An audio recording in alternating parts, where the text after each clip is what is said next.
Hey everybody, it's Robert, and I wanted to go over something we think is really unique in the Silver River. This is something that really kind of focuses on speeding up the game. In a lot of 4X games that I love, they seem to have this problem of players wanting to delay, right? You want to delay. You want to try and drag your turns out as long as possible. Save your actions for later in the round so that you can do stuff freely after everybody else has passed. So we've kind of turned that on its head. Our designer, Nate Bivens, came up with an incredible idea. As soon as he told me, I was absolutely floored by the idea that he had, and we instantly started developing this. And it comes down to this one little board called the Domestic Investment Tracks. So you'll see here on the top it says, "History is never kind to worlds that have forgotten their own peoples." So the idea behind domestic investment is after you pass for an age and you're done moving around the board and spending the production and building your civilization, you can focus back on your domestic agenda. So you're going to be working on the arts, your infrastructure, your education, and your social programs on your home planets.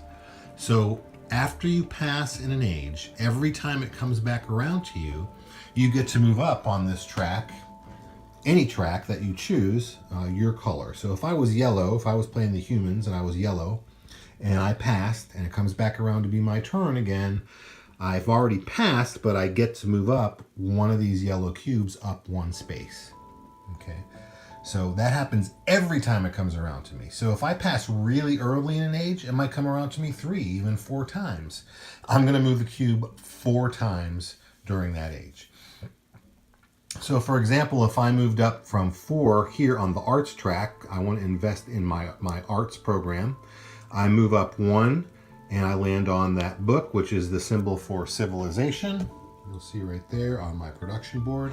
That means I gain 1 civilization production, and it goes right there on my civilization production part of my production board.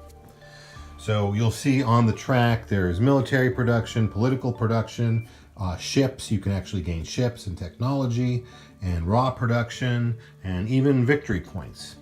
And at the end of the game, this is where it gets really interesting, you're going to earn 3 VP for every track that you're the highest on. So if this was the end of the game, I would score 3 VP for this track because I'm the highest on it. If you're tied, all tied players get that same 3 VP. I also earn VP equal to your lowest track. So I want to maybe try to go up evenly to ensure that I'm going to get victory points equal to my lowest track. It might mean that I'm giving up earning 3 VP for being the highest on a track. So it's something you have to figure out and balance and kind of come up with a little strategy. And that strategy is employed after you pass every round. So an interesting part of the game is the actions that you can take, the majority of the actions that you can take.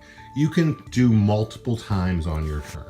So for example, if I wanted to build a wonder, which costs 4 political production to build one of my wonders here on a planet, if I had 12 political production, if I invested 12 there, I could build all 3 of them in one go, in one action, and get rid of all my production. That really makes my turn very efficient. And that's really what you're trying to do in the game, is you're trying to make your turns very efficient so you can go out of the round earlier than everybody else, because as soon as you do, you can start going up on that domestic investment track. So the game is built to incentivize players to be efficient and to move quickly. So we kind of turned everything on its head, and it's playing beautifully, and I love it. And Nathan Bivens, I could kiss you for coming up with this idea. I think it's really kind of changing the game for 4X games, and it's dramatically sped up our play tests, and our play testers love it. So hopefully that's something you enjoy. I just wanted to show you how it works, and it's something unique about the Silver River. Thanks.